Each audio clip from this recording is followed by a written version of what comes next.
Hebreos fue escrito para dos grupos principales de judíos. En primer lugar, judíos que habían creído el Evangelio de Cristo y debían permanecer firmes ante la tentación de volver al judaísmo para evitar el rechazo.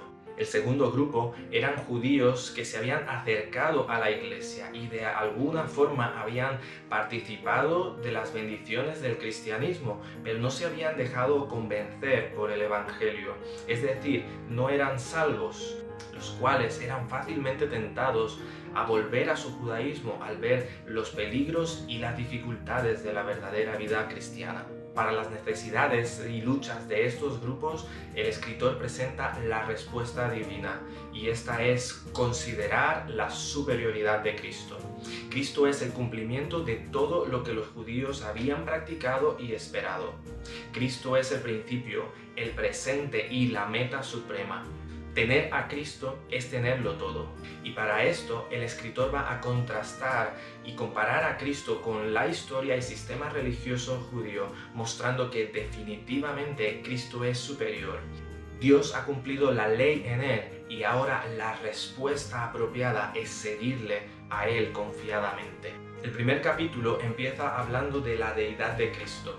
Cristo es la palabra de Dios y es la expresión misma de su gloria, por ser de la misma naturaleza. Cristo es Dios. Luego, versículos del 4 al 14 muestra su superioridad con relación a los ángeles, seres a los que los judíos reconocían y respetaban como mensajeros divinos. La respuesta a esto es: si Cristo es superior, entonces debes alabarle. El capítulo 2 inicia con una advertencia a no menospreciar lo que se ha dicho a través de Cristo, porque si el mensaje de los ángeles que eran grandes fue confirmado, cuánto más el mensaje de Cristo que es superior a ellos. Aún así, el capítulo 2 nos muestra cómo Cristo se humilló y tomó temporalmente una forma menor que los ángeles, con el propósito de salvar al hombre, y por haber experimentado esta condición se muestra misericordioso con la débil humanidad. Nuevamente esto exige una respuesta. Si Cristo es superior, debes oír su voz y obedecerle. El capítulo 3 compara a Cristo con el caudillo más famoso de Israel, y esto es Moisés. Ahora, aun cuando Moisés fue un siervo fiel en toda la casa de Dios, vemos que él mismo no pudo entrar en la tierra prometida y en el reposo de Dios con la mayoría de la primera generación a causa de la incredulidad. Esto nos lleva al capítulo 4, donde nos presenta el tiempo de Josué, quien sí logró entrar con la segunda generación a la tierra prometida, pero nos dice el versículo 1 al 8 que no obtuvieron el reposo. En este punto, el escritor nos muestra entonces que el Evangelio es el nuevo reposo y que el hombre puede tener el reposo de Dios en Cristo acercándose a través de él, quien es el gran sumo sacerdote, y nos menciona esto en versículos 14 al 16. Habiendo presentado a Cristo como el gran sumo sacerdote, el capítulo 5 inicia el contraste de Cristo con todo el sistema de sacerdocio judío. Declara que Cristo fue designado y llamado por el Padre para esta obra redentora. En los versículos 11 al 14 se hace una exhortación a crecer en el conocimiento de la sana doctrina y se advierte del riesgo de no poder avanzar hacia la madurez si no atendemos la Escritura y nos volvemos tardos para oír, nos dice el versículo 11. El capítulo 6 continúa con las advertencias, pero en este momento se dirige hacia ese grupo de personas que conocían del Evangelio, pero no se habían decidido a aceptar la gracia de Dios en Cristo. Cristo es el único medio de salvación, y si le rechazas es imposible que seas salvo, ya que no hay otra forma, y es imposible que Cristo muera nuevamente para ofrecer otra forma de salvación. Esto es lo que se llama apostasía.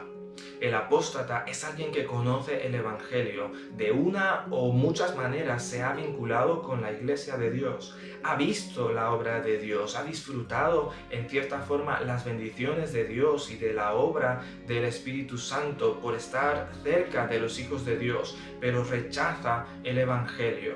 Lo que nos dice Hebreos es que es imposible ser salvo rechazando el Evangelio.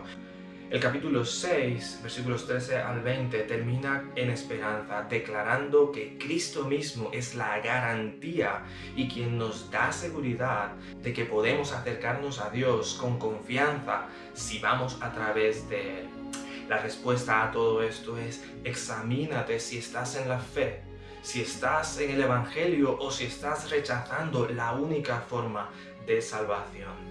El capítulo 7 compara a Cristo con Melquisedec, un sacerdote al que no se le puede ubicar en ninguna línea genealógica y cuyo sacerdocio no se menciona que haya terminado, nos dice versículos del 1 al 10. Además, esto se contrasta con el sacerdocio de Aarón, que aunque fue elegido por Dios, estaba lleno de debilidad y no era perfecto, los versículos 11 al 12. Pero Cristo, a la manera en que Melquisedec representaba, permanece para siempre y su servicio, su sacrificio es perfecto, superior al de Aarón y los levitas, porque solo bastó con que se ofreciera una sola vez y para siempre, ofreciendo salvación perpetua, nos dice en versículos 25 al 27. La respuesta a esto es grandiosa. Alaba a Dios por el sacrificio perfecto de Jesucristo. El capítulo 8 nos muestra que el sacerdocio levítico era temporal porque se realizaba en la esfera terrenal, pero el de Cristo es superior porque, aunque padeció aquí en esta tierra, ministra en el cielo en la misma presencia de Dios. Además, en su sangre, Cristo trae un nuevo pacto, ya que el antiguo, el que se dio en Sinaí, se envejeció. No era suficiente, ya que no podía salvar a nadie. En respuesta a esto, debes aceptar la provisión de Dios para la salvación y alábale por su gracia.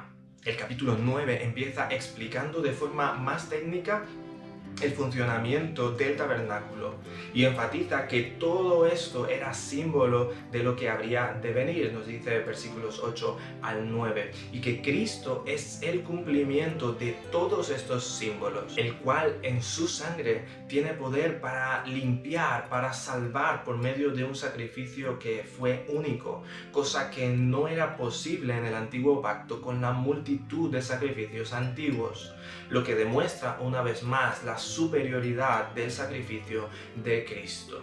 El capítulo 10 continúa hasta el versículo 18 con este pensamiento del sacrificio único de Cristo, y a partir del versículo 19 nos habla de la respuesta que debemos dar a esta superioridad de Cristo en todo lo que se nos ha mostrado hasta ahora.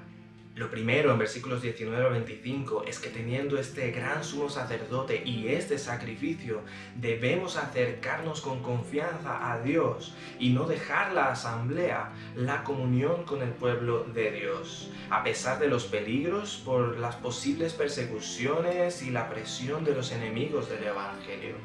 Lo segundo, en versículos 26 al 39, es un llamado a los que aún no aceptan el Evangelio a responder en fe.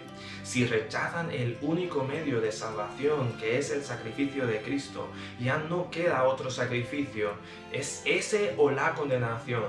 Y rechazar la suficiencia del sacrificio de Cristo es un insulto al amor y la gracia de Dios. El capítulo termina en 38 y 39 animando a los creyentes a recordar que si han puesto su fe en Cristo, entonces son salvos y sus almas están preservadas del castigo. La respuesta a esto es: acércate con confianza a Dios a través de Cristo por la fe. Continuando con la respuesta a la superioridad de Cristo, el capítulo 11 nos muestra una famosa lista de personas de la antigüedad que vivieron por fe. Y Dios mismo da testimonio de su fe y no se avergüenza de ser su Dios, nos dice el versículo 16. Y nos muestra de una manera muy especial cómo estos héroes de fe tenían su mirada puesta en Cristo, en el Cristo que vendría, y esperaban la ciudad celestial, nos dice versículos 26 al 10. Fue esta esperanza, esta fe en la promesa de Dios lo que les llevó a ser fieles aun cuando no recibieron lo prometido aquí en esta tierra.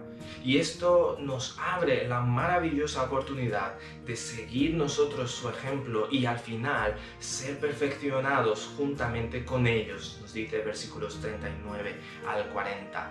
Este capítulo nos muestra entonces que la verdadera fe da testimonio y Dios testifica también de la verdadera fe. El capítulo 12 inicia en sus 2 versículos con uno de los pasajes más significativos que nos animan a seguir a Cristo. Si Cristo es superior y ha obrado la salvación por un sacrificio perfecto, y si tenemos ejemplos de personas que han vivido por la fe, entonces pongamos nuestra mirada en Cristo Jesús, que es el autor, el origen de la fe y quien completa, la consuma, y sin entretenernos en el pecado, corramos con paciencia siguiéndole a Él.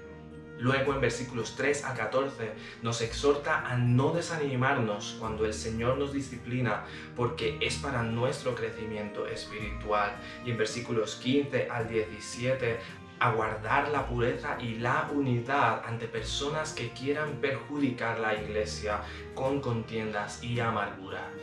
Los versículos 18 al 24 nos muestran la gloria del Evangelio en contraste con el pacto de Sinaí, y el capítulo termina con una exhortación a prestar atención a la voz de Dios y a servirle agradándole con temor y reverencia, porque Él es un fuego consumidor, nos dice el versículo 29.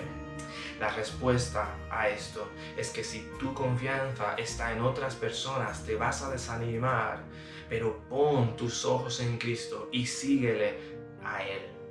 El último capítulo de Hebreos, el capítulo 13, nos muestra cómo la superioridad de Cristo y la fe deben impregnar cada área de nuestra vida para que el Cristo Supremo sea glorificado en nosotros. Y si vamos a glorificar a Cristo, debemos practicar el amor cristiano y la hospitalidad, vivir en pureza, en honestidad, confiando en Dios, en agradecimiento por los siervos de Dios y firmeza en la sana doctrina, santidad en medio del sufrimiento, llevando una vida de alabanza y de adoración y en obediencia al liderazgo cristiano. Los versículos 20 y 21 terminan el desarrollo teológico de la carta con el mismo enfoque como empezó, exaltando a Cristo, el amado Hijo de Dios, quien es la imagen, la gloria, la misma naturaleza del Padre, y por lo tanto es superior a todo cuanto existe, al cual sea la gloria por los siglos de los siglos. Amén. La respuesta a todo lo expresado en esta carta es que tu vida debe ser una vida de santidad reflejando a Cristo. Glorifica a Cristo porque Él lo merece. Los últimos 4 versículos de la carta constituyen la despedida y el deseo del escritor de que sus lectores experimentaran las bendiciones de la gracia de Dios en sus vidas. La gracia sea con todos vosotros. Amén.